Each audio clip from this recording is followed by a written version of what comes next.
चलो तो फिर एसिड एंड बेस का सॉल्ट पार्ट करेंगे, लेकिन उससे पहले हम लोगों ने कल छोड़ा था strength of acid and base पे लास्ट क्लास में। तो अब नेक्स्ट जो है हमें करना है वो पीएच इन एवरीडे यूज या पीएच इन एवरीडे लाइफ। तो आप हेडिंग डालो, ये क्वेश्चन आया हुआ क्वेश्चन आता है ये क्वेश्चन, ठीक है ना। तो आप हेडिंग डाल दो P H in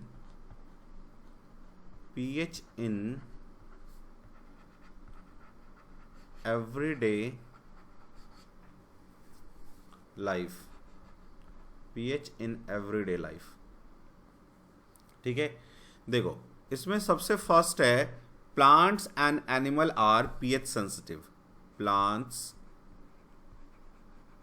and animals are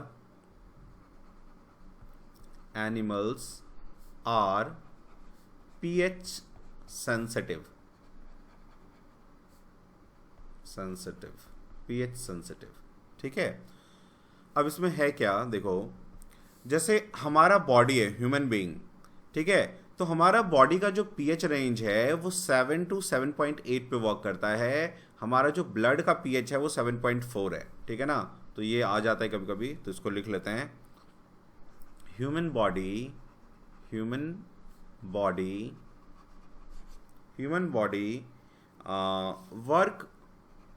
work within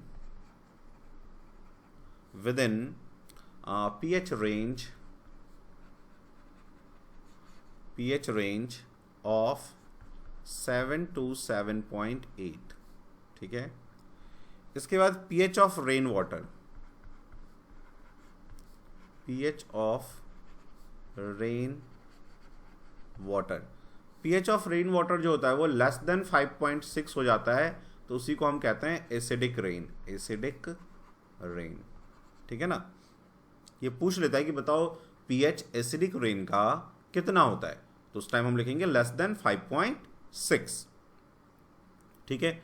तो एक तो ये होता है, फिर दूसरा वो सॉइल का पूछ लेता है, ठीक है। तो पीएच ऑफ सॉइल,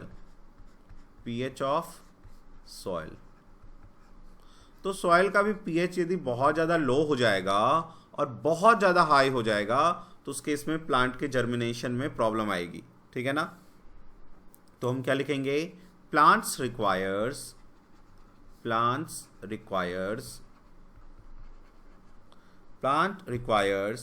या plants require a specific pH range for their healthy growth,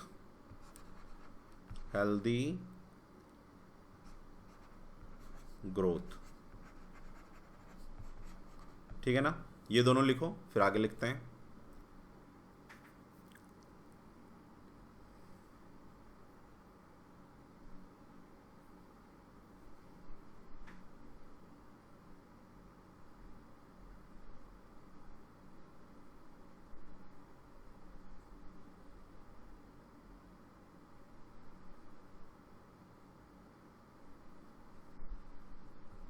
चलो तो अब हम लोग थर्ड लिख लेते हैं। इसी में थर्ड आ जाता है pH of digestive system. PH of digestive system, ये तो हम लोगों ने डाइजेशन में भी डाइजेस्टिव सिस्टम पढ़ा है। डाइजेस्टिव सिस्टम, तो सबसे पहले तो याद करो क्या, सलाइवा, जो हमारा सलाइवा है वो वर्क करता है 6.8 पीएच रेंज में, है ना। याद है कि जो हमारा स्टार्च है जो हम खाते हैं, तो हमारा जो सलाइवरी अमाइलेज मैंने डाइजेशन में करवाया था, उसका पीएच होता है 6.8, 6.4 भी लिख दोगे तो चलेगा, और माल्टोज में कन्वर्ट हो जाता है, माल्टोज में, ठीक है ना। तो माइल्ड एसिडिक होता है ये, माइल्ड एसिडिक मतलब मोर बेसिक, OH इसमें ज़्यादा है। बेसिक इसलिए है कि आप मौत में ये एक तो स्टार्च को ब्रेक करना है, तो इसलिए थोड़ा एसिडिक की तरफ है, ठीक है ना, न्यूट्रल से थोड़ा एसिडिक की तरफ, और उतना एसिडिक नहीं है, थोड़ा मतलब जैसे एसिडिक होता तो 4, 3, 2 ये ज़्यादा होता, तो ये जो ज़्यादा हाई एसिडिक होगा उसको न्यूट्रलाइज कर सकता है, ठीक है ना। तो टीथ के डीके को प्रिवेंट करता है, जो हमारा माउथ का सलाइवा है। अच्छा, इसके बाद जो हमारा स्टमक है वो HCl प्रोड्यूस करता है, which is a very strong acid. तो stomach produces HCl, a strong acid. तो ये एक स्ट्रॉन्ग एसिड है, ठीक है। इसके बाद देखो एक कॉन्सेप्ट आता है एग्जाम में, व्हाट इज एंटा एसिड। एंटा एसिड इसे क्वेश्चन के फॉर्म में लिख लो, बहुत ही इंपॉर्टेंट है, मार्क कर लो, वेरी वेरी इंपॉर्टेंट। तो क्या है question, what is antacids. Antacids, देखो जब भी हमें कोई एसिडिक प्रॉब्लम होती है, जैसे हमने कुछ खाना खाया और इनडाइजेशन हुआ, तो इनडाइजेशन की वजह से एसिडिटी हमारे स्टमक का इंक्रीज हो जाता है, ठीक है। एक तो HCl ऐसे ही एसिडिक है, ऊपर से आपने जो खाया वो इनडाइजेशन हुआ तो उससे बहुत ज़्यादा एसिडिक हो गया, ठीक है ना, इन्वायरमेंट। तो हम लोग क्या करते हैं, हम लोग इनो पी लेते हैं, है ना, या इस तरह का कुछ खाते हैं जिससे हमारा जो है एसिडिटी जो है डिक्रीज हो जाए। तो इसका मतलब यदि हमारे पेट स्टमक में इनडाइजेशन की वजह से एसिडिटी हुआ है, तो अपन इसको कम करने के लिए क्या करेंगे, कोई बेस खाएंगे, तभी वो न्यूट्रलाइज होगा, ठीक है ना। और हम लोग इनो ले लेते हैं, तो इनो इज़ अ बेस। हम लोग एसीलॉक मेडिसिन लेते हैं, वो एक बेस है। कई बार लोग क्या करते हैं, वो पी लेते हैं तुम्हारा बेकिंग सोडा मिला के, है ना, सोडा, तो वो भी बेसिक है। इसीलिए जो सोडा बॉटल मिलता है ना मार्केट में, कहते हैं सोडा जो ना हर इंसान को कम से कम 1 वीकली पी लेना चाहिए, ठीक है ना। एक्चुअली उसका नाम बदनाम हो गया क्योंकि वो उसे जो ड्रंकार्ड लोग होते हैं वो लोग पीते हैं, ठीक है ना, इसलिए लोग उससे शर्माते हैं। लेकिन that is very beneficial for body आजकल के मॉडर्न एज में। क्यों? क्योंकि हमारे बॉडी का जो है ना एसिड प्रॉपर्टी ना थोड़ा ज़्यादा है, तो इसको यदि आप पीते रहोगे तो वो बेसिक रहेगा। तो क्या होगा, जो हमारा स्टोन फॉर्मेशन जो बहुत ज़्यादा आजकल होने लग गया है वो नहीं होगा, तो इसलिए उसको पीना चाहिए। लेकिन हाँ, हम लोग इसलिए नहीं पीते कि घर वाले देख लेंगे तो मारेंगे, क्योंकि वो दारू वाले पीते हैं और घर वालों को ये बात पता नहीं है। तो डॉक्टर जिसको स्टोन हो जाता है ना उसको कहता है कि सोडा पियो, सोडा पियो, ठीक है ना। खैर, तो एसिड और बेस मिलके न्यूट्रल हो जाएगा, ठीक है ना। तो ऐसा कोई भी माइल्ड बेस जिसको हम एसिडिटी को डिक्रीज करने के लिए लेते हैं, दैट इज कॉल्ड एंटा एसिड। और इसमें एक नाम बहुत ही इंपॉर्टेंट है, उसका नाम है milk of magnesia. Magnesium hydroxide होता है वो, उसे कहते हैं मिल्क ऑफ मैग्नीशिया। वो एक माइल्ड जो है बेस, माइल्ड बेस है, ठीक है ना। उसको यूज करते हैं एसिडिक स्टमक में एसिडिटी को हटाने के लिए। हम स्ट्रॉन्ग बेस देखो नहीं यूज कर सकते हैं, स्ट्रॉन्ग बेस यूज करेंगे ना, पता चला उसने बेसिक इन्वायरमेंट कर दिया हमारे स्टमक का। अब बहुत ज्यादा बेसिक होगा ना तो वो एसिडिक से ज्यादा हार्मफुल है, ठीक है ना। वो तो कई सारे फंक्शन सीज करवा देगा सेल का। तो बेस जो है ना ज्यादा हार्मफुल है एसिड से, ठीक है ना। तो इसलिए माइल्ड बेस का यूज करते हैं, राइट। चलो अब इसको लिखते हैं, क्या लिखेंगे इसके आंसर में हम लोग लिखेंगे ड्यूरिंग इनडाइजेशन,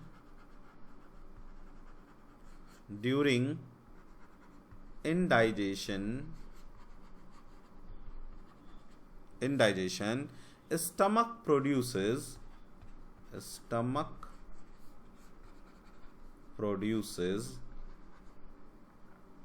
more acid, है ना, ताकि डाइजेस्ट किया जाए फूड को, and causes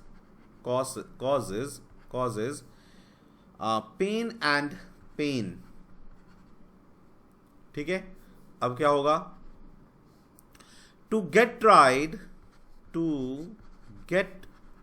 rid of acidic pain,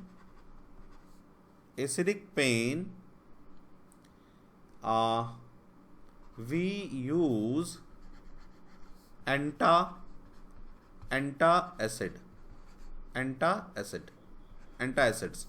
It is a mild base it is a mild, antacid को मैंने ये जानबूझ के किया है, क्यों? क्योंकि ये इसने क्वेश्चन पूछा एंटासिड, तो यहां से एंटासिड हमने शुरू किया है। It is a mild base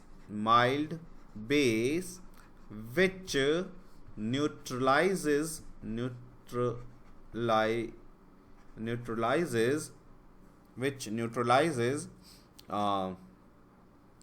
acid, ठीक है ना। उसके बाद हम लोग लिखेंगे मिल्क ऑफ मैग्नीशिया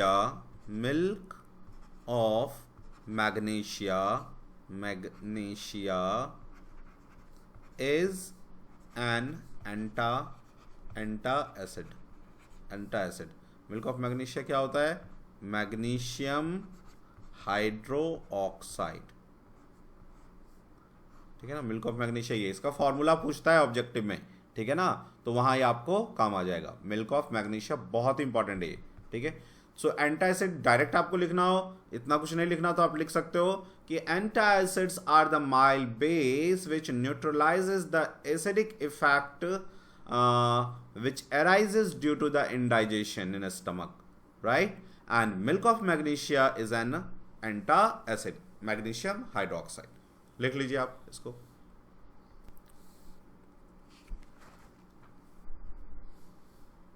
इसी में कुछ पॉइंट और लिख लो, नहीं आएगा, जो एंटासिड लिख लिया। यहां पे लिख लो pH of digestive system. If pH of mouth, यहां पे लिख लो तो एक point, if pH of mouth less than 5.4 causes teeth decay। यदि हमारे माउथ का pH 5.4 से कम चला गया तो फिर वो टीथ डीके कॉज करता है, ठीक है ना। ऐसा तब होता है जब हमारे टीथ के बीच में कोई फूड फंस जाए और वहां पे बैक्टीरियल कॉलोनी प्लाक डेवलप हो जाए, तो ऐसे केस में फिर pH 5.4 से कम चला जाता है।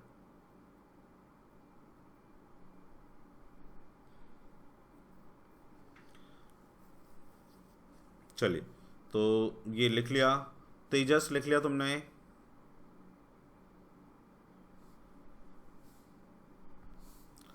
तो अब हम लोग आ जाते हैं अपने सॉल्ट्स के ऊपर। अब यहाँ से सॉल्ट है और बहुत ही इंपॉर्टेंट टॉपिक है। तो जो कॉमन सॉल्ट हम डे टू डे लाइफ में यूज़ करते हैं, कॉमन सॉल्ट्स, ठीक है ना, तो उसमें तो सबसे पहले जो हमें पढ़ना है, एक तो कॉमन सॉल्ट सब टेबल सॉल्ट यूज़ करते हैं NaCl, तो उसको पढ़ना नहीं है, उसका फॉर्मेशन हमें नहीं करना है, ठीक है ना। हमें करना है कहाँ से? सबसे पहले हमें पढ़ना है कास्टिक सोडा, ठीक है ना। कास्टिक सोडा जो कि होता है तुम्हारा NaOH, सोडियम हाइड्रोक्साइड। सेकंड हमें पढ़ना है ब्लीचिंग पाउडर,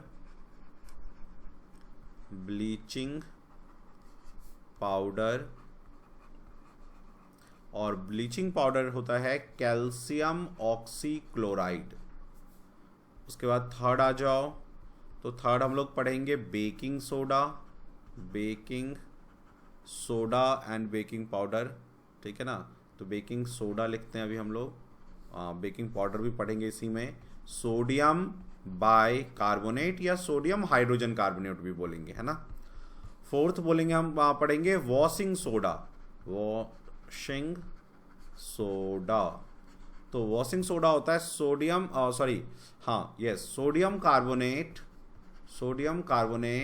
डेकाहाइड्रेट। उसके बाद फिफ्थ हम लोग पढ़ेंगे प्लास्टर ऑफ पेरिस, POP भी बोलते हैं इसको, पेरिस। तो ये होता है कैल्शियम सल्फेट हेमीहाइड्रेट, आधा वाटर, ठीक है ना। और एक सिक्स्थ है जिप्सम। तो जिप्सम क्या होता है? Calcium sulphate dihydrate. So these are the few common salt जो हमें एक एक करके पढ़ना है। ठीक है, नोट कर लो इसे।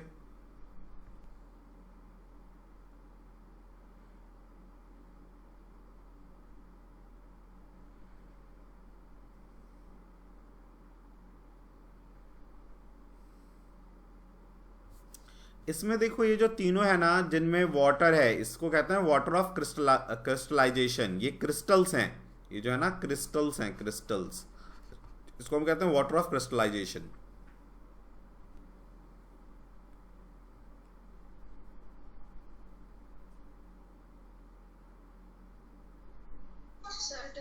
ओके चलो, तो अब हम लोग आ जाते हैं किस पे, तो हेडिंग डालो सबसे पहले कास्टिक सोडा। कास्टिक सोडा, जिसको हम दूसरा नाम कहते हैं sodium hydroxide. Sodium hydroxide, hydroxide NaOH। OH कहीं भी होता है तो उसको हाइड्रोक्साइड बोलते हैं। ठीक है ना। देखो, तो इसका जो प्रोसेस है एक जिससे ये बनता है उसको कहते हैं क्लोर एल्कली प्रोसेस। क्लोर एल्कली प्रोसेस बहुत ही इंपॉर्टेंट प्रोसेस है एग्जाम पॉइंट ऑफ व्यू से। ठीक है ना, एग्जाम, और इसके इस वाले रिएक्शन का स्टेट बहुत ही इंपॉर्टेंट है। तो मैं लिखता हूं, हम इसमें क्या करते हैं, एक NaCl लेते हैं, NaCl। ठीक है ना, एक्वस फॉर्म में, यहां ये इंपॉर्टेंट है। ठीक है ना, तो NaCl का जो एक्वस फॉर्म होता है उसे हम कहते हैं ब्राइन। ठीक है ना, इसको हम कहते हैं ब्राइन, BRINE, ब्राइन। ठीक है, इसको हम रिएक्ट करवा देंगे NaCl को वाटर के साथ, वाटर के साथ। और वाटर किस फॉर्म में लेंगे, लिक्विड फॉर्म में। और करेंगे क्या, इसका इलेक्ट्रोलाइसिस करेंगे। ठीक है ना, तो पास करेंगे इसके ऊपर से इलेक्ट्रिक करंट, इलेक्ट्रिक करंट। अब जैसे इलेक्ट्रिक करंट यहां से पास करोगे तो ये देगा सोडियम हाइड्रोक्साइड। ठीक है ना, एक्वस फॉर्म में। ठीक है, उसके बाद देगा ये क्लोरीन गैस। ठीक है, और दूसरा देगा हाइड्रोजन गैस। थोड़ा जगह चाहिए इसमें, मैं इसको मिटा देता हूं यहां पे और फिर से लिखता हूं थोड़ा इधर करके। तो सोडियम हाइड्रोक्साइड एक्वस फॉर्म में, हाइड्रोजन गैसियस फॉर्म में, एंड क्लोरीन जो देगा वो भी गैसियस फॉर्म में। इसके स्टेट जो है ना बहुत ही इंपॉर्टेंट है। ठीक है, अब इसको थोड़ा सा वो कर लेते हैं। यदि हम इसको देखो बैलेंस करें तो NaCl, Na इधर भी एक है और इधर भी एक है, और ऑक्सीजन इधर, हाइड्रोजन 2, हाइड्रोजन 4 करना पड़ेगा फिर हाइड्रोजन, क्योंकि यहाँ 2 और एक 3 है, तो 4 कर दो इसको। ठीक है, यदि हाइड्रोजन को हम 4 करेंगे तो यहाँ पे 2 लगा दो, 2 और 2 4 हो जाएगा ना हाइड्रोजन। तो सोडियम भी 2 चाहिए तो सोडियम भी 2 ले लो, फिर क्लोरीन 2 चाहिए तो हाँ क्लोरीन 2 है। चलो, अब ये बैलेंस हो गया। ये जो प्रोसेस हमने लिखा है बहुत ही इंपॉर्टेंट प्रोसेस है, क्लोर एल्कली प्रोसेस। इसको कहते हैं क्लोर एल्कली प्रोसेस। इसमें इसका स्टेट बहुत इंपॉर्टेंट है। इसके बाद देखो, ये इसमें पूछता है बताओ हाइड्रोजन कहाँ पे फॉर्म होता है।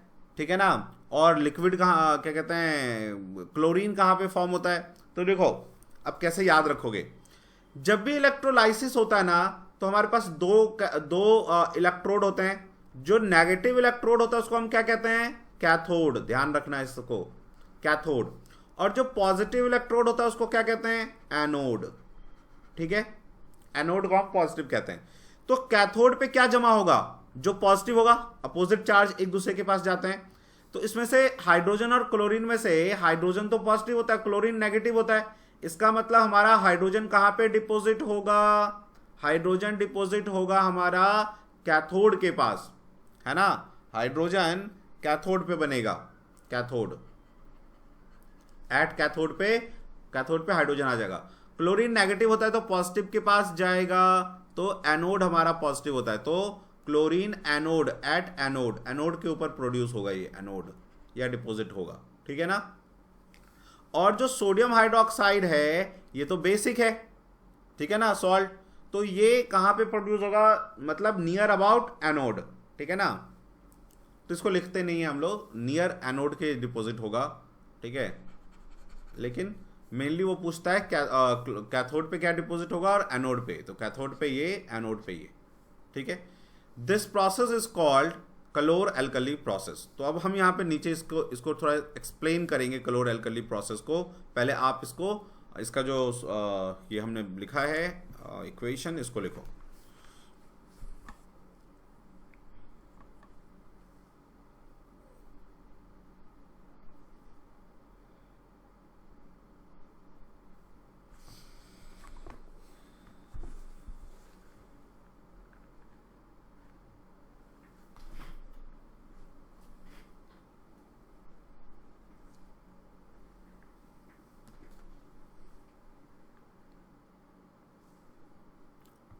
मैं ये इरेज कर देता हूँ, ये तो बस मैंने आपको समझाने के लिए लिखा था।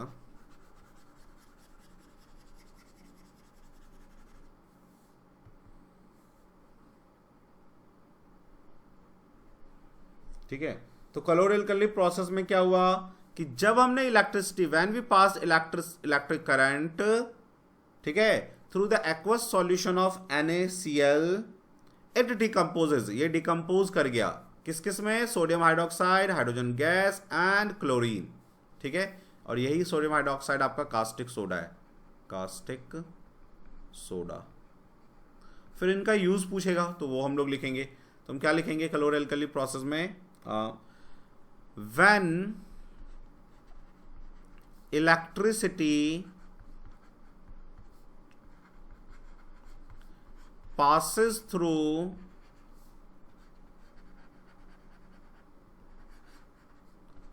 the aqueous solution, ये बहुत ही इंपॉर्टेंट है एक्वस, ये नहीं लिखोगे तो मार्क्स नहीं मिलेगा। तो एक्वस सॉल्यूशन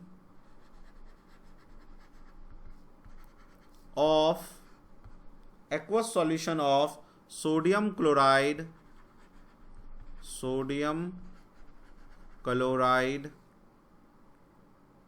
क्लोराइड, जिसको हम क्या कहते हैं, ब्राइन, ठीक है ना। It decomposes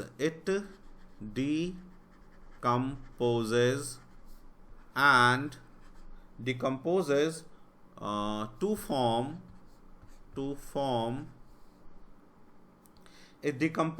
form sodium hydroxide,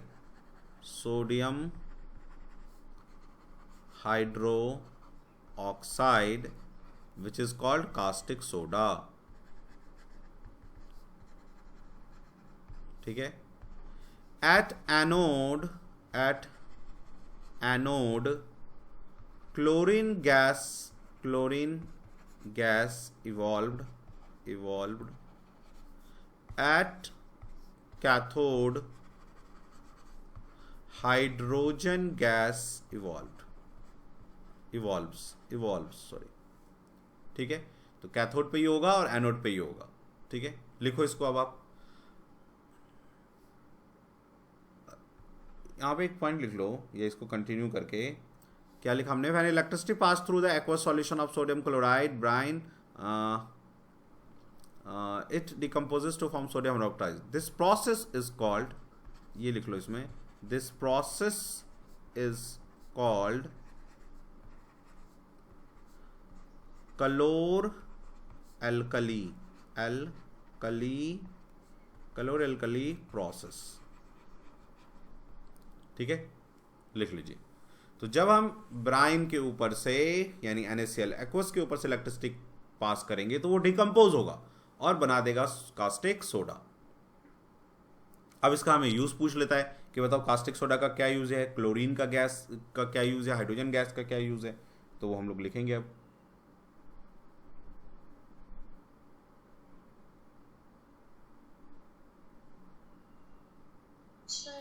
अच्छा, सोडियम हाइड्रोक्साइड जो है ना, नियर कैथोड फॉर्म होता है, नॉट एनोड, है ना, near cathode,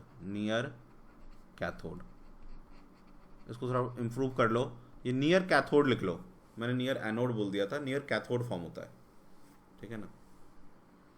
sodium hydroxide form, caustic soda form near cathode.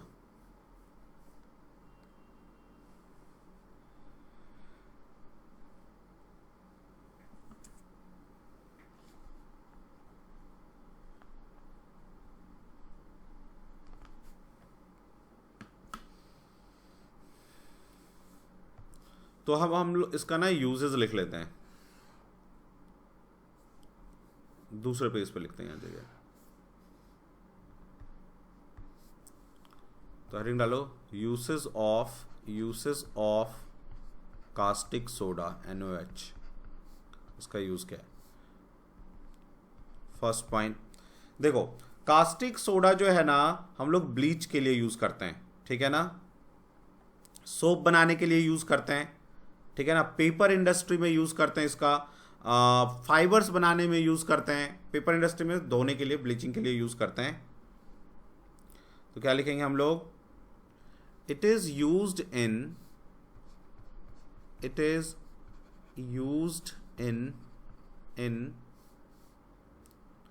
houses for bleaching. Second, it is used in paper industries,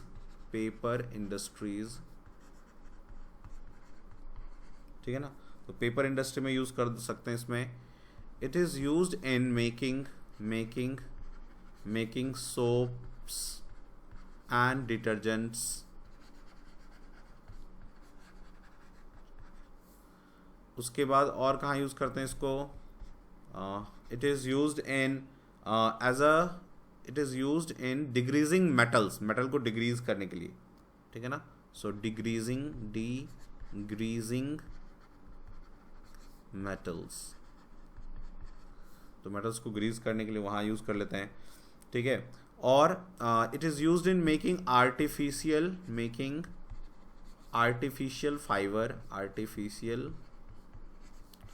fibres, rayon वगैरह होता है ना आर्टिफिशियल फाइबर, तो उसको बनाने में इसका यूज़ करते हैं, ठीक है।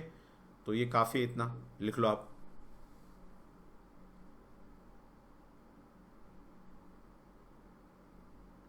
फैब्रिक को ब्लीच करने के लिए भी लिखते हैं, तो वो भी लिख लो, it is used in household for bleaching, या इसी में लिख लो फैब्रिक ब्लीचिंग, कपड़े धोने के लिए फैब्रिक ब्लीचिंग।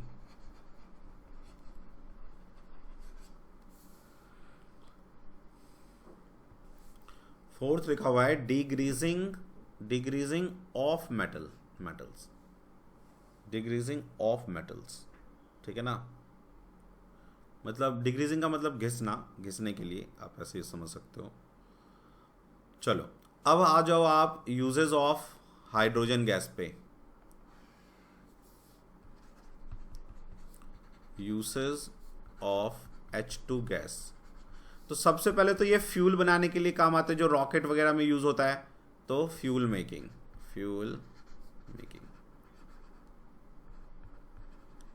उसके बाद ये मार्गराइन बनाने में काम आता है,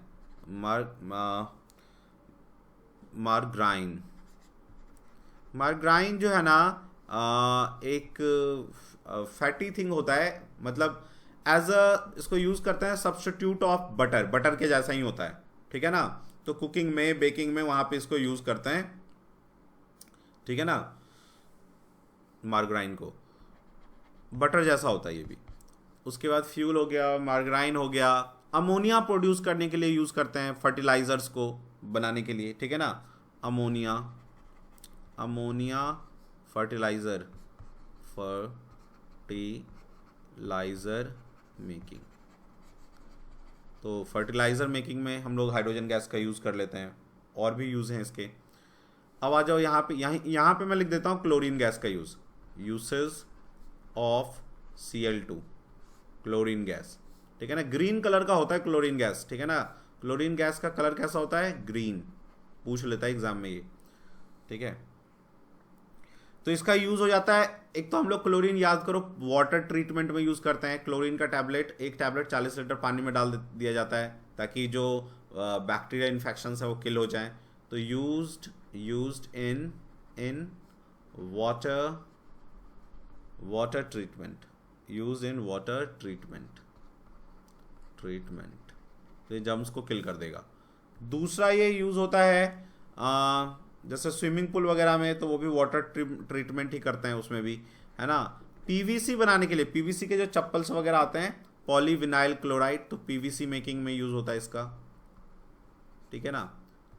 इसके बाद क्लोरीन का यूज़ होता है एज अ डिसइंफेक्टेंट की फॉर्म में। उसके बाद क्लोरीन गैस को हम यूज़ कर सकते हैं क्लोरोफ्लोरोकार्बन को बनाने में, CFC बनाने में, जो कि अब बैन है, आप यूज़ नहीं कर सकते। पेस्टिसाइड्स बनाने में यूज़ किया जाता है, पेस्टिसाइड्स। ये CFC इसलिए बैन हो गया क्लोरोफ्लोरोकार्बन, क्योंकि ये हमारे ओजोन लेयर में होल कॉज करता है, इसलिए इसको बैन कर दिया गया अब। तो ये इतने सारे यूजेस हैं हाइड्रोजन के और क्लोरीन गैस के, लिख लो। चलो अब आप हेडिंग डालो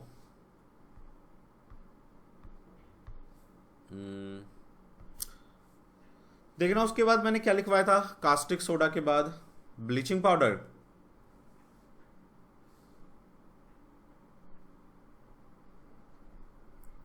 आफ्टर कास्टिक सोडा मैंने क्या लिखवाया था सॉल्ट में, ब्लीचिंग पाउडर। तो हेडिंग डालो ब्लीचिंग पाउडर, ब्लीचिंग पाउडर, ठीक है। तो इसका फर्स्ट हम लोग लिख लेते हैं, फॉर्मूला क्या होता है इसका, फॉर्मूला होता है ब्लीचिंग पाउडर का calcium oxychloride, calcium oxychloride. Second also chemical name क्या होता है इसका, केमिकल नेम, तो केमिकल नेम होता है कैल्शियम ऑक्सीक्लोराइड, ये तो हो गया केमिकल नेम। इसके बाद थर्ड आप लोगों के फॉर्मूला हो गया, कैल्शियम ऑक्सीक्लोराइड हो गया। देन इसका मेकिंग प्रोसेस, बनाते कैसे हैं, ठीक है। तो उसके लिए हम लोग क्या करते हैं, कैल्शियम हाइड्रोक्साइड को, लाइम वाटर जिसको आप कहते हो, कैल्शियम हाइड्रोक्साइड को क्लोरीन गैस के साथ रिएक्ट करवा देते हैं, ठीक है ना। तो ये क्या करता है, कैल्शियम ऑक्सीक्लोराइड बना लेता है और प्लस वाटर बाहर निकल जाता है। तो यही आपका है ब्लीचिंग पाउडर, ब्लीचिंग पाउडर। इसका स्टेट उतना इंपॉर्टेंट नहीं है, पाउडर, ठीक है। So this is the bleaching powder. अब इसके बाद फोर्थ स्टेज में हम लिखेंगे इसके यूसेस। तो पहले आप इतना करो, फिर इसके यूसेस भी लिखते हैं।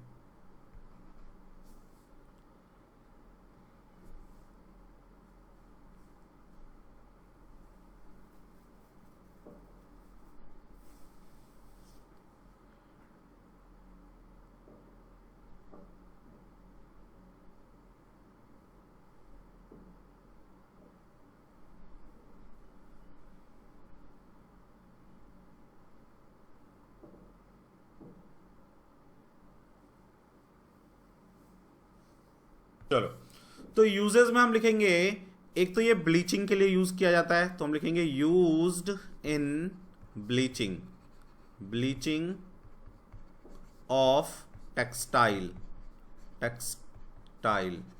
लाइक कॉटन, लीनन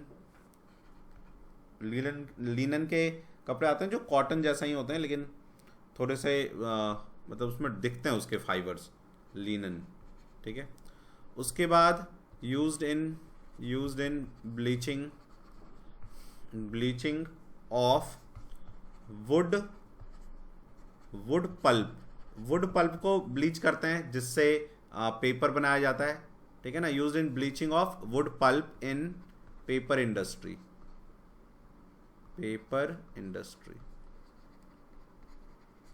ठीक है। डिसइंफेक्टेंट के फॉर्म में भी यूज करते हैं हम लोग इसको, ठीक है ना। Used as disinfectant,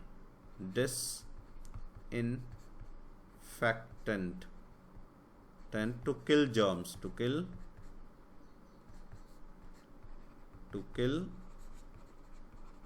germs.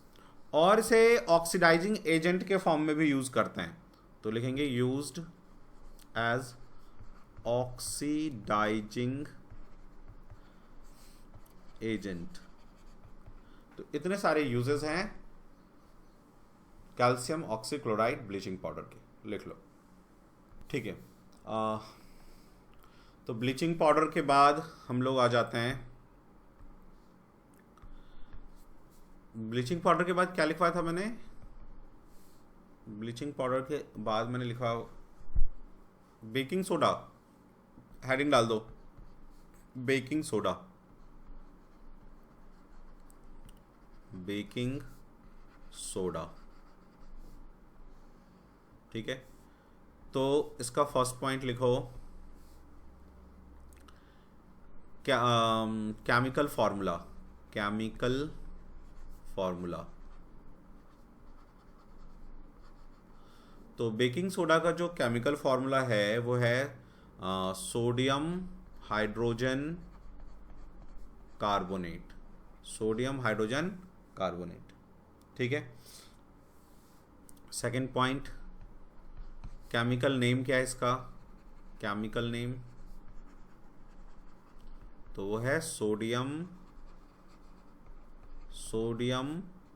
Bicarbonate, carbonate, sodium bicarbonate कह सकते हो या sodium hydrogen carbonate, hydrogen, sodium bicarbonate या फिर सोडियम हाइड्रोजन कार्बोनेट, कार्बोनेट। ठीक है, थर्ड पॉइंट, मैन्युफैक्चरिंग कैसे की जाती है? मैन्युफैक्चरिंग, तो इसके मैन्युफैक्चरिंग में हम लोग क्या करते हैं? NaCl ब्राइन यूज करते हैं, NaCl ब्राइन। तो मुझे यहाँ पे फिर एक्वस लिखना पड़ेगा, तभी ये ब्राइन माना जाएगा। ठीक है ना, तो NaCl ब्राइन को हम H2O के साथ रिएक्ट करवाते हैं, H2O लिक्विड लेते हैं और इसमें ऐड करते हैं थोड़ा सा कार्बन डाइऑक्साइड गैस, ठीक है, और थोड़ा सा अमोनिया गैस, अमोनिया गैस। तो क्या किया हमने? जो हमने क्लोर एल्कली प्रोसेस में लिया था NaCl एक्वस, H2O लिक्विड और कार्बन डाइऑक्साइड और अमोनिया, ठीक है ना, अरे NH2 लिख दिया क्या, NH3 अमोनिया, ये लेते हैं। तो ये प्रोड्यूस क्या करता है? ये देता क्या है हमें? तो ये हमें देगा NH4Cl अमोनियम क्लोराइड, जिसे हम बोलते हैं, व्हाट इज दिस?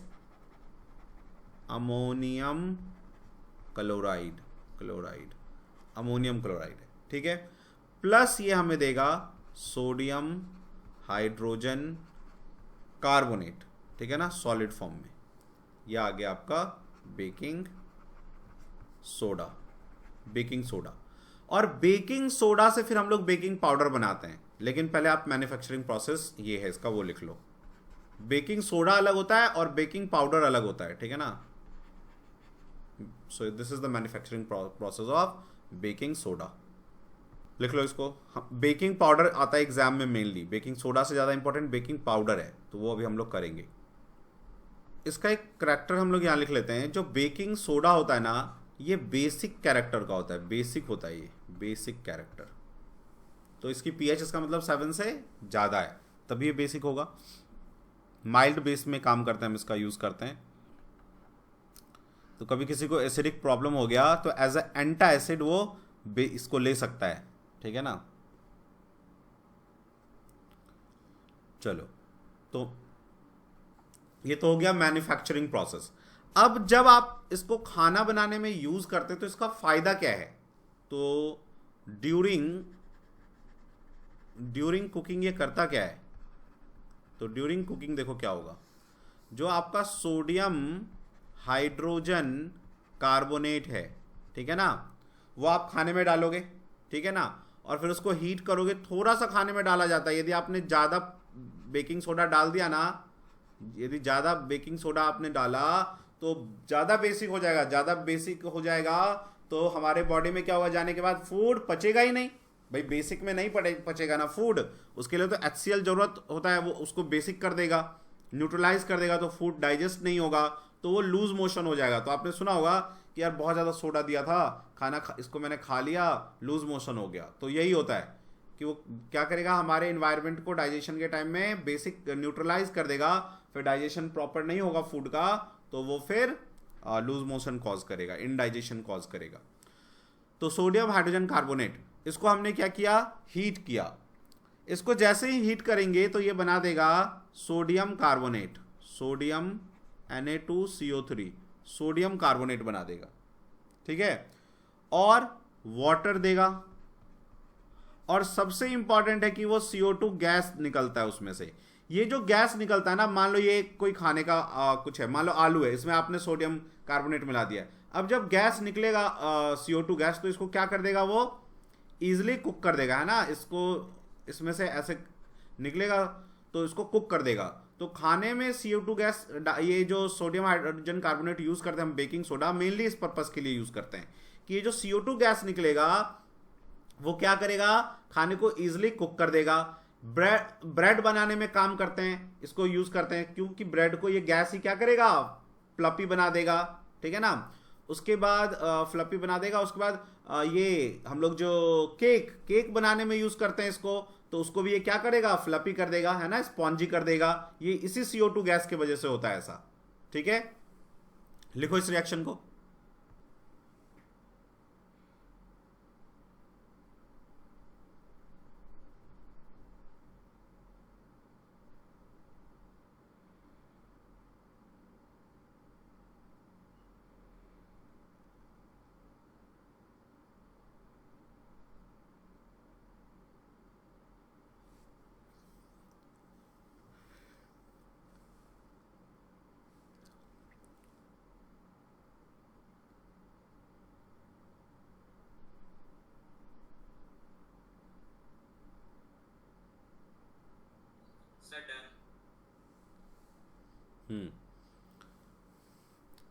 तो इस ठीक है, अभी यूज में लिख लेंगे उसको।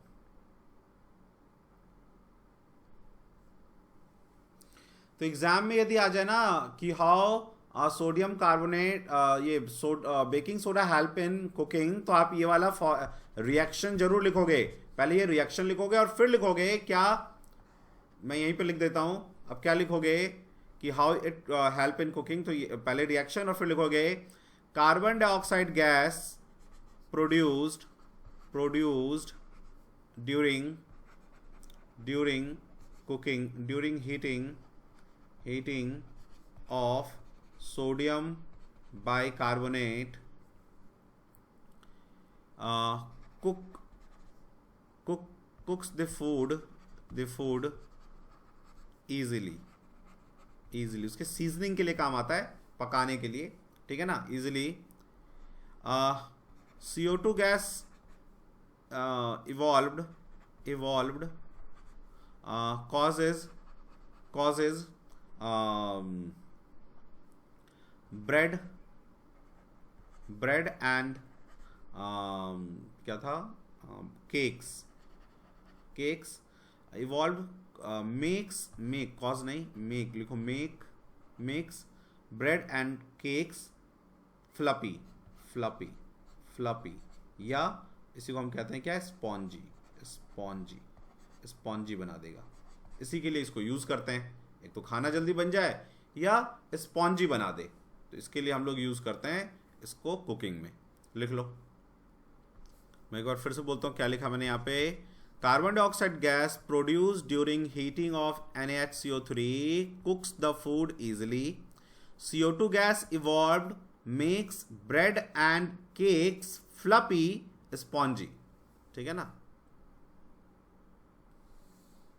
चलो तो फिर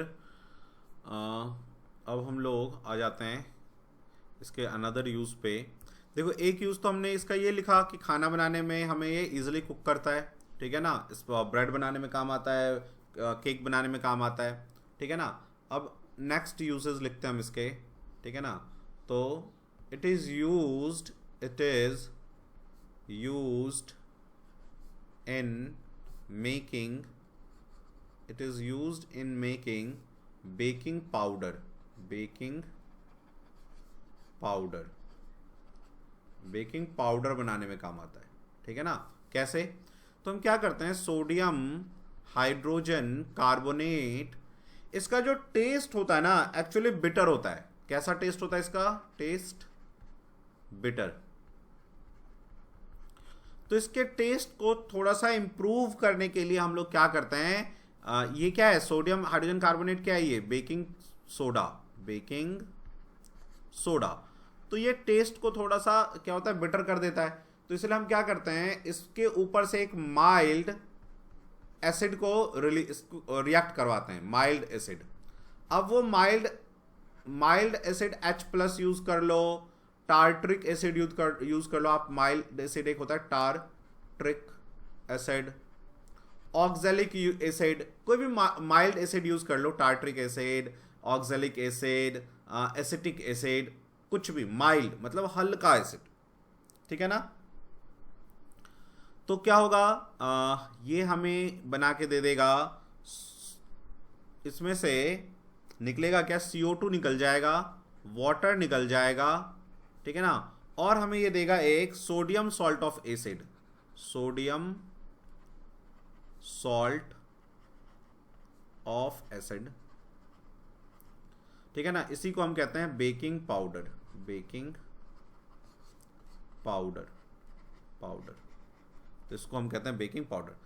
तो यदि किसी को इनडाइजेशन हो गया है और एज अ क्या यूज करना है, एंटा एसिड, तो बेकिंग पाउडर को नहीं कर सकते, क्योंकि देखो इसमें एसिड मिला हुआ है। तो क्या यूज करेंगे, बेकिंग सोडा यूज करेंगे। इनडाइजेशन के टाइम में बेकिंग सोडा यूज करते हैं, बेकिंग पाउडर यूज करेंगे, फायदा नहीं होगा, ठीक है। लिख लो, this is the baking powder.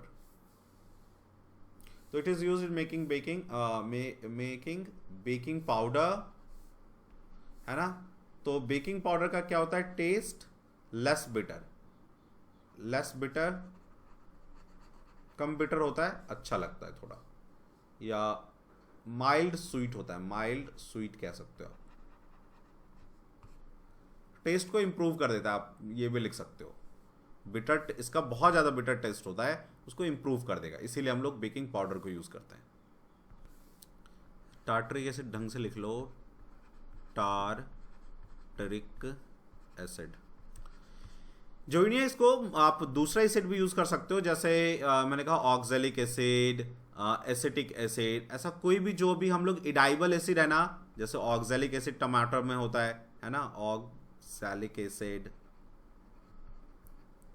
Acetic acid जो विनेगर में होता है, एसिटिक एसिड, कोई भी यूज़ कर सकते हैं जो इडाइबल होता है वो वाले। चाहो तो लिख लो यहाँ पे, एनी इडाइबल एसिड। तो मतलब यदि घर में यदि हमारे पास बेकिंग सोडा है और हमने खाने में बेकिंग सोडा डाल दिया है, बेकिंग सोडा, तो यदि आप उसमें थोड़ा सा इमली डाल दो या टमाटर डाल दो या फिर विनेगर डाल दो, तो वो बेकिंग पाउडर ही बन जाएगा और फिर आपका टेस्ट उतना खराब नहीं आएगा। लेकिन देखो बेकिंग पाउडर क्या करेगा, अब कम फ्लफी बनाएगा, चीज़ों को फ्लफी कम करेगा, तो उसमें बेकिंग सोडा इसलिए डालते हैं कि जहाँ ज़्यादा फ्लफीनेस चाहिए तो बेकिंग सोडा, क्योंकि ये CO2 गैस देख रहे हो पहले ही निकाल दिया इसने। इसके बाद इसका यूज हम लोग करते हैं एंटा एसिड बनाने में, ठीक है ना।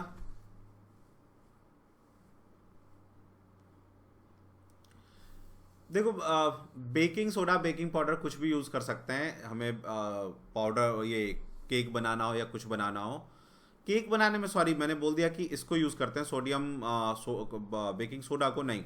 केक बनाने में ना इसका ज़्यादा यूज करते हैं, इस वाले का, क्योंकि इसका टेस्ट इंप्रूव होता है। तो इसको हम केक बनाने में, ब्रेड बनाने में, है ना, इन सब जगहों पे यूज़ कर लेते हैं। वैसे तुमसे यूज़ पूछे सोडा का या किसी का भी, तो आप मेन यूज़ लिखने के लिए आप वो वाला रिएक्शन जरूर लिखना, CO2 गैस जो निकल रहा था, इससे पहले मैंने लिखवाया था, वो इंपॉर्टेंट है, ठीक है। और यदि पूछे कि what is the role of baking powder, तो आप फिर ये वाला लिखना। सोडा पूछे तो वो वाला लिखना, पाउडर पूछे तो ये वाला लिखना, ध्यान रखना इस बात का, सोडा और पाउडर में। चलो, तो अब हम लोग आते हैं नेक्स्ट पे कि उसमें लिखो, या इसी वाले में लिख लो, इट इज, नेक्स्ट पॉइंट लिख लो इसका, next use, third use, it is used in making making antacid, antacid. तो जैसे हमने क्या किया, सोडियम हाइड्रोजन कार्बोनेट, देखा ये यूज़ किया, ठीक है ना। इसको नहीं यूज़ किया बेकिंग सोडा पाउडर को, बेकिंग सोडा यूज़ किया क्योंकि ये ज़्यादा क्या होगा, बेसिक होगा एंटा एसिड उससे, तुम्हारा सोडियम बेकिंग पाउडर से। तो इसको जब हम HCl मान लो, आपके स्टमक में HCl है, तो HCl से रिएक्ट होगा तो ये क्या करेगा, NaCl बना देगा, NaCl।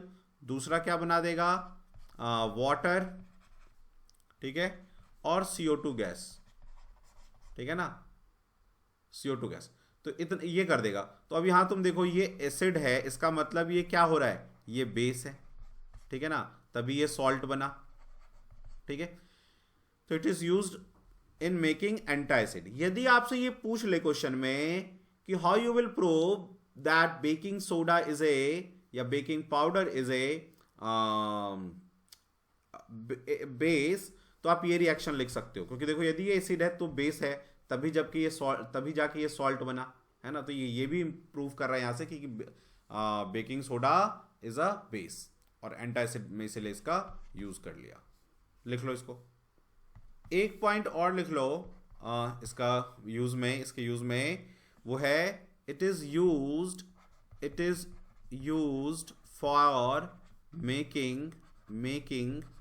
For making soda acid fire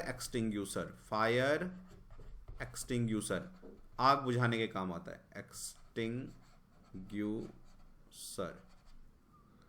soda water fire extinguisher आएगा यहां पे।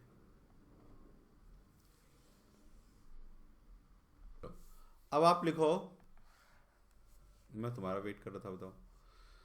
हेडिंग डालो, नेक्स्ट जो है वॉशिंग सोडा,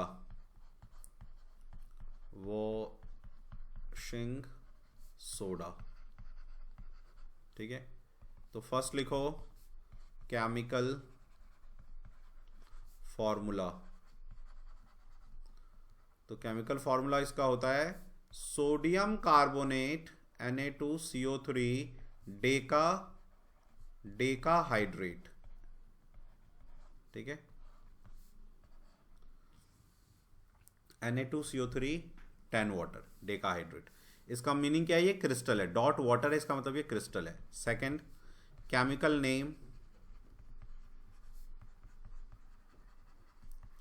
सोडियम कार्बोनेट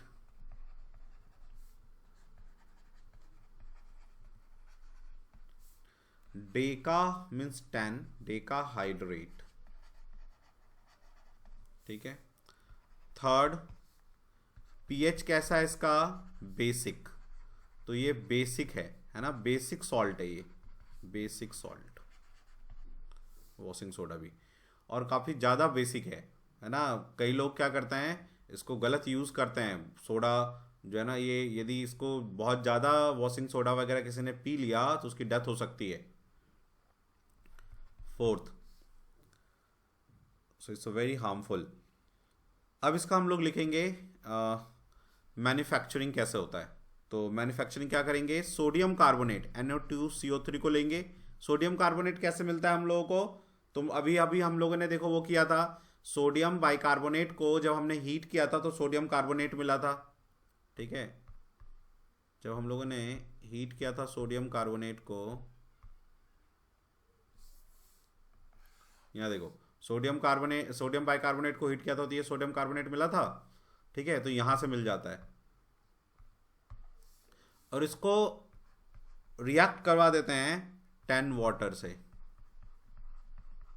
तो ये बना देगा कॉम्प्लेक्स सब्सटेंस और क्रिस्टल बना देगा Na2CO3.10 वाटर। आप देखते हो जो आपके घरों में यूज होता है वॉशिंग सोडा, वो कलरफुल होता है क्योंकि वो क्रिस्टल फॉर्म में होता है। तो क्रिस्टल फॉर्म में होगा ना तो ये कलर्ड होगा, कलर्ड। और जैसे ही वाटर लूज कर देगा, जब तुम पानी में इसको घोलते हो ना तो वाटर लूज कर देता है, और इसका कलर जो है ना वो गायब हो जाता है और वाइट हो जाएगा, ठीक है ना। जब भी कोई क्रिस्टल अपना कलर वाटर छोड़ दिया, इसका मतलब समझो उसका कलर चला गया, कलर खत्म हो जाएगा उसमें से। अभी हम लोग पढ़ेंगे वाटर ऑफ क्रिस्टलाइजेशन। ठीक है, अब इसके यूजेस लिख लेते हैं। यूजेस, तो यूजेस क्या है, एक तो वॉशिंग में काम आता है। इसकी प्रॉपर्टी है, क्या करता है कि जब वॉशिंग करोगे ना तो ये माइसिली बनाएगा, जो डर्ट है ना उसके आसपास माइसिली फॉर्मेशन करता है और डर्ट को निकाल देता है। ठीक है ना, तो फर्स्ट लिख लेते हैं, it is used in soap, glass, paper industry, धोने के लिए काम आता है, paper industry. Second use for making borax, ठीक है, यूज्ड फॉर मेकिंग बोरेक्स बनाने का काम आता है, बोरेक्स।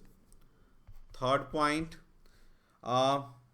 परमानेंट हार्डनेस को रिमूव कर देता है वाटर के, ठीक है ना, तो इट रिमूव्स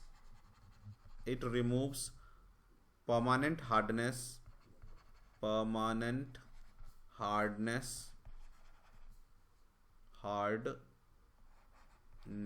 ऑफ वाटर। इसलिए जो हार्ड वाटर होता है ना वहां पे हम लोग वॉशिंग सोडा यूज करते हैं, ठीक है ना। उसके बाद क्लीनिंग एजेंट के फॉर्म में यूज करते हैं इसको लॉन्ड्रीज में, है ना, तो it is used in laundries for cleaning agent,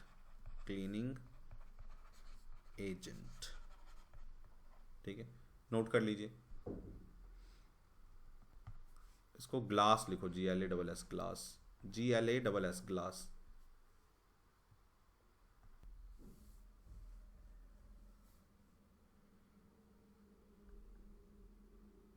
sir done.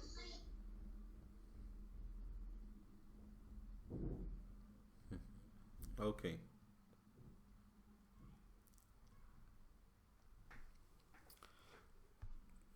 चलो तो अब हेडिंग डाल दो आप, प्लास्टर ऑफ पेरिस,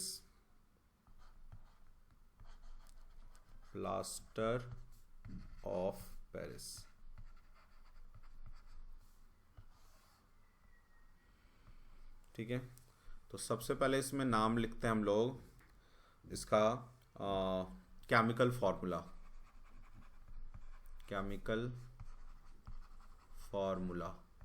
तो इसका केमिकल फॉर्मूला है कैल्शियम सल्फेट हेमीहाइड्रेट आधा वाटर, ठीक है, कैल्शियम सल्फेट हेमीहाइड्रेट, ठीक है।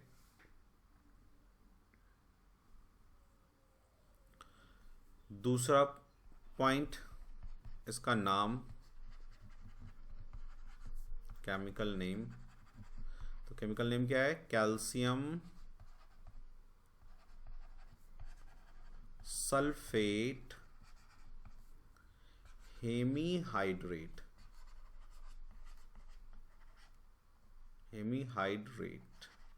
ठीक है। थर्ड फॉर्म, मैन्युफैक्चरिंग,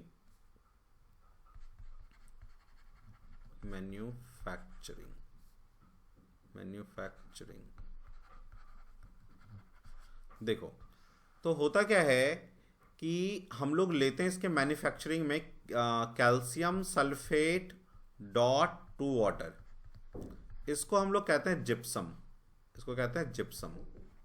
ठीक है। फिर जिप्सम को हम क्या करते हैं, इसको हीट करते हैं, जिप्सम को हम लोग हीट कर देते हैं, कितने डिग्री सेल्सियस पे, 373 केल्विन पे इसको हम लोग हीट करेंगे। जब इसको हीट करेंगे ना तो इसमें से क्या होगा, 1.5 वाटर निकल जाएगा। बस ये बैलेंस करने के लिए करते हैं हम लोग ऐसा, कभी भी मॉलिक्यूल आधा पास नहीं होता लेकिन बैलेंस के लिए करते हैं, ठीक है ना। तो calcium sulphate dot half water तो तुम्हारा बच जाएगा, ठीक है, और 1.5 वाटर जो है वो निकल जाएगा, ठीक है। और जो ये मिला हमें इसी को हम कहते हैं POP, प्लास्टर ऑफ पेरिस, ठीक है। अब होता क्या है, जब प्लास्टर ऑफ पेरिस को जो तुम्हें पाउडर मिलता है, जब आपने देखा होगा कि जब किसी का पैर हाथ टूट जाता है तो डॉक्टर यूज़ करते हैं हड्डी जोड़ने के लिए, है ना, बोन के जोड़ने के लिए। तो कैसे करते हैं वो खोलते हैं पैक पाउडर का। तो वो होता क्या है, calcium sulphate dot hemi hydrate, ये होता है। उसको जैसे ही पानी में मिलाएंगे, पानी में, तो वो क्या फॉर्म कर देगा, जिप्सम, CaSO4 वाटर। और जिप्सम की प्रॉपर्टी होती है ना कि ये बहुत जल्दी हार्ड हो जाता है। इसकी प्रॉपर्टी होती है जिप्सम की, दिस जिप्सम कि बहुत ज़्यादा हार्ड हो जाता है, पत्थर के जैसा बहुत जल्दी, ठीक है ना। और वो हमारे बोन को क्या करेगा, उस पेशेंट जिसका टूटा हुआ है बोन, उसके पेशेंट के बोन को एक पर्टिकुलर शेप में रखेगा, जिससे धीरे धीरे रीजनरेशन होता है हमारे बोन में जो रीजनरेशन होता है उसके वजह से बोन जुड़ जाता है। प्लास्टर ऑफ पेरिस को जोड़ने में क्या रोल है कि बस ये क्या करता है, हड्डी को सीधा रखता है। बाकी मान लो यहाँ टूटा है ना, तो वो रीजनरेशन अपने आप जुड़ता है, हमारा बॉडी अपने आप जोड़ता है रीजनरेशन के वजह से, इसका कोई रोल नहीं है, बस इसका रोल है सीधा रखने के लिए। पुराने जमाने में जब ये नहीं पता था तो लोग क्या करते थे, जैसे मान लो ये हड्डी है, तो बोन है, तो इसके इधर और इसके इधर बोन के दोनों तरफ ना लकड़ी बांध देते थे ऐसे, उससे भी जुड़ जाता था। सीधा रहने का काम है तो वो ऐसे रह जाता है। और मान लो किसी ने ऐसे बिना छोड़ दिया, टूट गया और ऐसे छोड़ दिया, तो क्या हो जाएगा, वो टेढ़ा जुड़ जाएगा। जुड़ेगा तो फिर भी, लेकिन मान लो ये बोन यहां था और ये बोन यहां आ गया, तो ये टेढ़ा जुड़ जाएगा, तो उसे दर्द होगा, पेन होगा, ठीक है। तो प्लास्टर ऑफ पेरिस के ये जो पीओपी है, इसी हम फिनोमिना को यूज करते हैं कि जैसे इसको वाटर में डालेंगे ये जिप्सम बना देगा, और जिप्सम बहुत हार्ड होता है। जो आपने देखा है लोगों को जो प्लास्टर लगता है किसी के हाथ में पैर में जो टूटता है, तो जो टाइट सा हो जाता है ना ऊपर, दैट इज जिप्सम। चलिए लिख लीजिए अब इसको आप। अच्छा, इसको प्लास्टर ऑफ पेरिस ही क्यों कहते हैं, क्योंकि पेरिस में ना एक ना वो था तुम्हारा माइन, वहां पे ना ये सबसे ज्यादा निकलता था, या पहली बार वहीं पे निकला था, जिसके वजह से इसका नाम पड़ गया प्लास्टर ऑफ पेरिस। समझ गए। चलो अब इसके यूजेस लिख लो।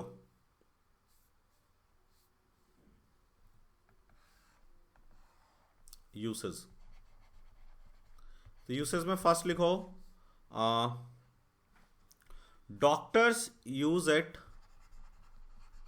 डॉक्टर्स यूज इट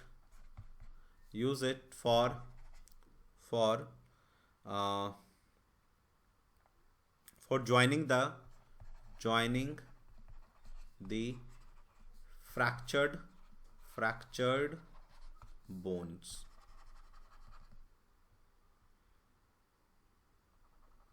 तो क्या ये करता क्या है, सपोर्ट देता है, support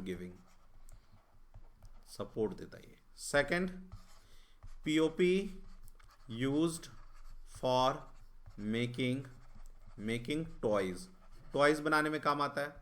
third, POP used for making, आप देखो, आप घरों में देखोगे जो ऊपर, हो सकता है आपके घर में भी जहां आप अभी बैठे हो ऊपर देखोगे, अभी यदि आपने अपने रूफ में तो डिजाइन बना होगा, हो सकता है रूफ में पंखे के चारों तरफ या चारों तरफ ना एक लाइन सा डाल के जो भी डिजाइन बनाया जाता है, all are made up of P O P. So P O P are used for making designs in houses, design बनाने के काम आता है। नोट कर लीजिए।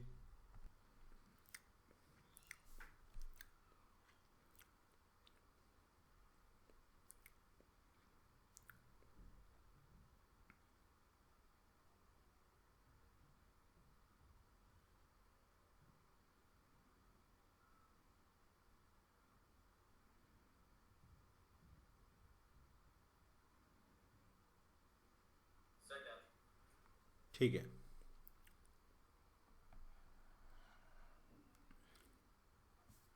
चलो तो अब बस हेडिंग हमें डालना है एक, वो water of crystallisation, water of crystallisation, ठीक है। तो लिखो इसका फॉर्मूला लिखोगे, water of crystallisation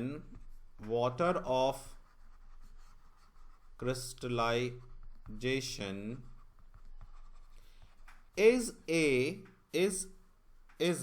water of crystallization is the fixed number किसका होता है water का, fixed number of water molecules present in one formula unit. जैसे कैल्शियम कार्बोनेट है तो एक फॉर्मूला यूनिट है वो, आपने सोडियम कार्बोनेट लिखा तो वो एक फॉर्मूला यूनिट है. One formula unit of A salt. ठीक है. एग्जाम्पल जैसे कॉपर सल्फेट .5 वाटर है ना, ये एक वाटर ऑफ क्रिस्टलाइजेशन है. क्रिस्टल ऑफ कॉपर सल्फेट, ये क्या है, क्रिस्टल ऑफ कॉपर सल्फेट. और जब ये क्रिस्टल फॉर्म में होगा तो क्या होगा, इसका कलर्ड होगा. ये कलर्ड कैसा कलर होगा, ब्लू. तो इसलिए इसका दूसरा नाम क्या है, ब्लू विट्रॉल. ठीक है. ऐसे ही याद करो FeSO4.7 वाटर हमने पढ़ा था, तो इसको क्या कहते हैं, इसको हम कहते हैं फेरस सल्फेट क्रिस्टल. ठीक है ना. इसका कलर कैसा होता है, ग्रीन, तो इसको हम कहते हैं ग्रीन विट्रॉल. समझ गए. ऐसे हमने बहुत सारा पढ़ा है, जैसे वॉशिंग सोडा हमने पढ़ा अभी, Na2CO3.10 वाटर. तो ये भी क्या है, ये भी आपका वाटर ऑफ क्रिस्टलाइजेशन है. आपने प्लास्टर ऑफ पेरिस पढ़ा, Ca calcium sulphate hemi hydrate, तो ये भी वाटर ऑफ क्रिस्टलाइजेशन है. ठीक है ना. एक चीज हम लोग यहां पे देखेंगे क्या जो इंपॉर्टेंट है, क्या वाटर ऑफ क्रिस्टलाइजेशन जब रहता है, क्रिस्टलाइजेशन है ना किसी का भी, मान लो आपका जैसे कि कॉपर सल्फेट ही है, कॉपर सल्फेट .5 वाटर. आपने इसको क्या कर दिया, हीट कर दिया या पानी में घोल दिया, कैसे भी जो भी किया, इसका यदि मेनली हीट करने से तो ये बन गया कॉपर सल्फेट. इसका पानी निकल गया, तो पहले ये किस कलर का था, ब्लू कलर का था. अब ये कैसा हो जाएगा, कलरलेस. ये इंपॉर्टेंट है, नोट कर लीजिए.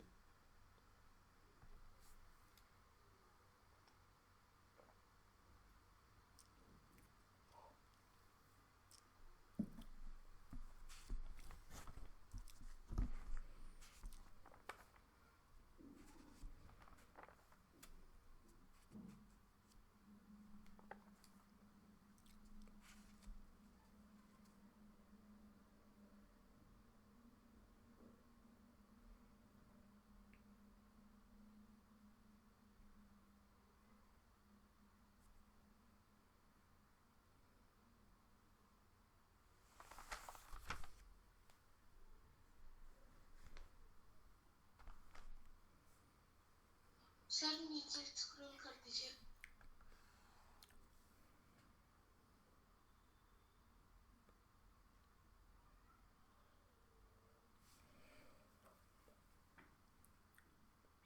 हो गया.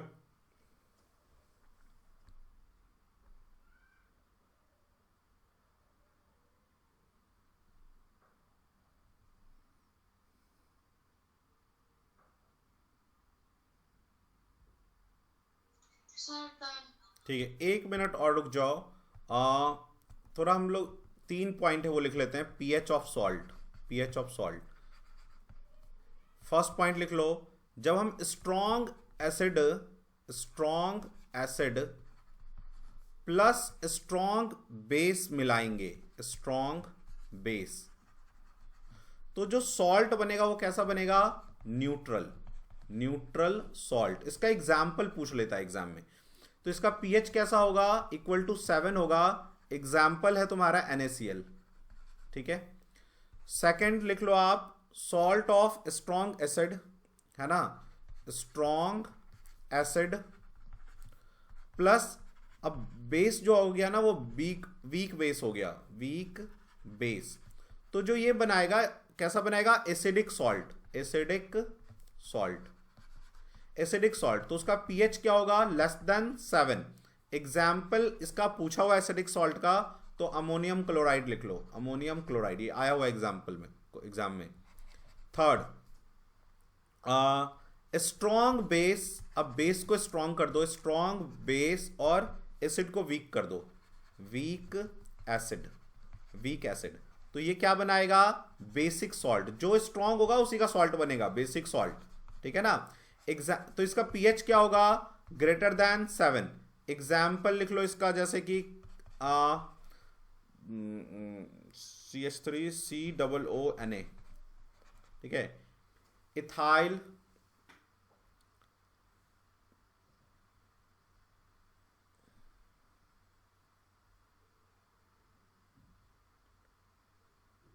इसको हम कहते हैं सोडियम एसीटेट, ठीक है ना, sodium acetate, sodium acetate, sodium acetate, ठीक है ना। तो ये 3 चीजें इसमें, ये जो अमोनियम क्लोराइड है ना, एसिडिक सॉल्ट, ये पूछा हुआ एग्जाम में।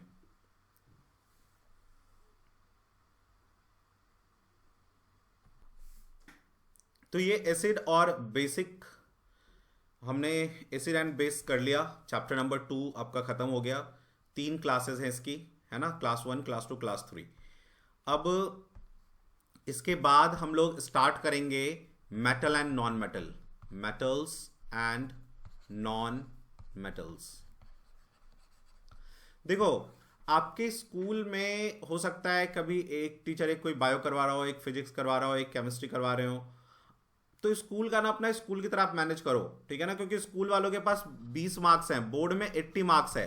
बोर्ड के लिए आप जो है ना, जैसे मैं करवा रहा हूं कि पहले मैंने पूरा बायो करवा दिया आपको, इसलिए कि बायो ज्यादा रटना है और ज्यादा क्वेश्चन भी बायो का आता है। फिर मैं केमिस्ट्री पे आया, क्योंकि केमिस्ट्री फिर ज्यादा मार्क्स का है। उसके बाद फिजिक्स, ठीक है ना, इसके बाद हम लोग केमिस्ट्री पूरा कंप्लीट करने के बाद फिजिक्स पूरा करेंगे, ठीक है ना। तो आप अपना जो बोर्ड की प्रिपरेशन है ना, वो इस तरह से करो, समझ गए ना। और जो स्कूल वालों का प्रिपरेशन है कि वो हो सकता है पहले आपका केमिकल रिएक्शन करवा दें, फिर एक लाइट प्रोसेस करवा दें, फिर एक फिजिक्स में से लाइट करवा दें, तो वो अपना स्कूल वालों के अकॉर्डिंग कर लो, ठीक है ना। स्कूल वालों, टीचर्स को खुश रखो ताकि 20 में से 20 मिल जाए, तभी जाके 100 आउट ऑफ 100 अचीव कर पाओगे, ठीक है ना। तो आप जो बीच बीच में थोड़ा बहुत जो मान लो इधर उधर का चैप्टर टीचर करवा रहे हो, तो आप देख सकते हो और अपना स्कूल का स्कूल की तरह से कर लो। वहां भी नंबर लाना ज़्यादा इंपॉर्टेंट है, क्योंकि 20 मार्क्स उनके हाथ में हैं, तो थोड़ा सा तो मेहनत वहां भी करना पड़ेगा। और सितंबर तक जो हमारा वो है ना, कि सितंबर तक टारगेट है हमारा कि भाई आपका बायो, आपका जो साइंस है, ठीक है ना, और लगभग अक्टूबर तक हम लोग मैथ्स कर लेंगे। तो सितंबर तक बायो पूरा साइंस हो जाएगा। सितंबर क्या, अगस्त तक ही पूरा साइंस हम लोग कर लेंगे, अगस्त तक ही ना हम लोग पूरा साइंस कर लेंगे। उसके बाद अक्टूबर तक मैथ कर लेंगे। उसके बाद साइंस का जो अगस्त के बाद ना हम लोग फिर only test question discussion test करेंगे। 80 आउट ऑफ 80 जो बोर्ड का है वो तो मैं आपको दिलवा के रहूंगा, ठीक है। बस आपको प्रॉपर, जो मैंने आपको कहा है, नोट प्रॉपर तरीके से बनाओ, कलरफुल, जैसे मैं बनाता हूं वैसे ही सेम। और इसलिए मैं एक एक क्वेश्चन आपको, देखो मैं क्यों नहीं मतलब पहले से छाप के रखता और आपको एक्सप्लेन करता जाता, वो ना मजा नहीं आता। मैं आपको ठीक वैसे ही पढ़ा रहा हूं जैसे हम लोग ऑफलाइन क्लासेस में बच्चों को पढ़ाते हैं, ठीक वैसे ही, ताकि आप भी उसी तरह से नोट्स बनाओ प्रॉपरली, ठीक है ना। तो note making is very important process. जिसके नोट अच्छे नहीं है वो नंबर भी उसके अच्छे नहीं आएंगे। वो एक आध कोई होगा कि वो जिसपे ऊपर वाले का सीधा हाथ हो, है ना, तो वह उसी का होगा, नहीं तो बाकी लोगों का प्रॉपर जिसका नोट होता है उसी का नंबर आता है, ठीक है ना।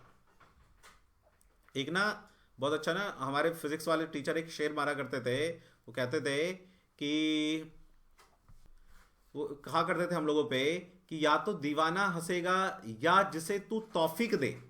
दीवाना का मतलब पागल, और जिसे तू तौफीक दे, जिसका भगवान का ना सीधा हाथ जिसने भगवान ने रख दिया उस पर कि जा बेटा तू तो अंबानी के घर ही पैदा होगा, ठीक है। तो या तो दीवाना हंसेगा या जिसे तू तौफीक दे, वरना इस दुनिया में आके मुस्कुराता कोई नहीं, नहीं तो बाकी सबको हार्डवर्क करना पड़ता है, ठीक है ना। तो इसीलिए आप जो है प्रॉपर नोट बनाओ, है ना। और वो सब जो है ना वो छोड़ दो कि अरे उनका लड़का तो पढ़ता नहीं था, एक आध घंटे पढ़ता था और उसका हो जाता था, तो वो उसमें आ गया, या तो दीवाना हंसेगा या जैसे तू तौफीक दे। ठीक है ना, आप अपने को वर्स्ट केस के लिए प्रिपेयर करके रखो, हमेशा इंसान को अपने को वर्स्ट केस के लिए प्रिपेयर करना चाहिए। ठीक है ना, अच्छा हो गया, आपको जल्दी याद हो गया, इट्स वेरी गुड।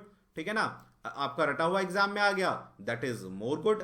ठीक है ना, लेकिन आप प्रॉपर तरीके से प्रिपरेशन करो, प्रॉपर नोट्स बनाओ, प्रॉपर जो मैंने कहा है रोज 15 मिनट 20 मिनट सोने टाइम में रिवाइज करो। ठीक है ना, मैंने आपका केमिकल रिएक्शन का चैप्टर करवा दिया, तो केमिकल अब क्या करो ना, देखो केमिकल रिएक्शन का, एसिड बेस का, मेटल का और कार्बन का जब पूरा चैप्टर हो जाएगा तो जो सारे रिएक्शन होंगे ना उसको क्या करो, एक साथ पूरा जो है ना एक पेपर पे, चार्ट पेपर पे लिखो, और जहां पे पढ़ते हो ना वहां चिपका दो, टॉयलेट में चिपका दो, जहां पे ब्रश करते हो वहां चिपका दो। ठीक है ना, लिख के थोड़े थोड़े यहां थोड़े वहां थोड़े वहां, और जब भी तुम उन जगहों पे टाइम स्पेंड करते हो ना उसको एक बार रिवाइज करो। जैसे मैंने अपने टाइम में किया था ऐसे कि बहुत सारे फॉर्मूले जो है ना मैंने टॉयलेट में जहां बैठते थे ना वहां सामने वॉल पे चिपका दिया था, और टॉयलेट भी कर रहे हैं अपना, उसको रिवाइज भी कर रहे हैं, तो याद हो गया था बिना ज्यादा टाइम दिए हुए इधर उधर। ठीक है ना, तो ये फायदा हो जाता है इसका। सुबह में क्या करता था, मैंने चार्ट पे घर पे जहां पे मैं पढ़ता था वहां पे मैंने सारा जो है ना वो बना दिया था, केमिकल इक्वेशन, मैथ के फॉर्मूले, ठीक है ना, फिजिक्स के फॉर्मूले। और सुबह जैसे उठते हैं तो फिर पानी पीते हैं, गर्म पानी पीते हैं, फिर जाते हैं टॉयलेट, तो पानी भी पीता रहता था और अपना रिवाइज भी करता रहता था। ठीक है, और उसमें से जो ज्यादा मुझे लगता था कि यहाँ पे नहीं हो पा रहा है, थोड़ा कम टाइम है, तो वो मैं थोड़ा सा वहां पे चिपका देता था। मतलब इसी 3 सेक्शन में से आप ये कर सकते हो कि एक सेक्शन आप टॉयलेट में चिपका दो, वो वहां पे हो जाएगा। ठीक है ना, तो आपको देखोगे कि आपका टाइम भी ज्यादा नहीं निकालना पड़ा और आपका काम भी बन गया। ठीक है, तो इस तरह से काम स्टार्ट करो करना। देखो युद्ध स्तर पे बैटल फील्ड के लिए जो प्रिपेयर करते हैं ना वैसे काम करना पड़ेगा, तब आएगा 100 आउट ऑफ 100, और लाना है 100 आउट ऑफ 100। ये चैलेंज है अपने लिए 10th में कि यार सोसाइटी को, अपने माँ बाप को ला के दिखाना है कि हाँ this is I am right. चलो, तो मिलते हैं फिर next class metal and non metal में। और कभी भी आपको कोई भी प्रॉब्लम हो तो आप कमेंट में अपना प्रॉब्लम लिखिए, उनको मैं पहले देखता हूँ। फिर यदि आपका कोई स्पेशल डाउट है, कुछ ऐसा है, तो 9205330671 पे आप डॉट को सेंड कर सकते हो, व्हाट्सएप कर सकते हो, और कोई प्रॉब्लम हो तो पूछ सकते हो। ठीक है, तो मिलते हैं नेक्स्ट क्लास में, तब तक के लिए जय हिंद जय भारत।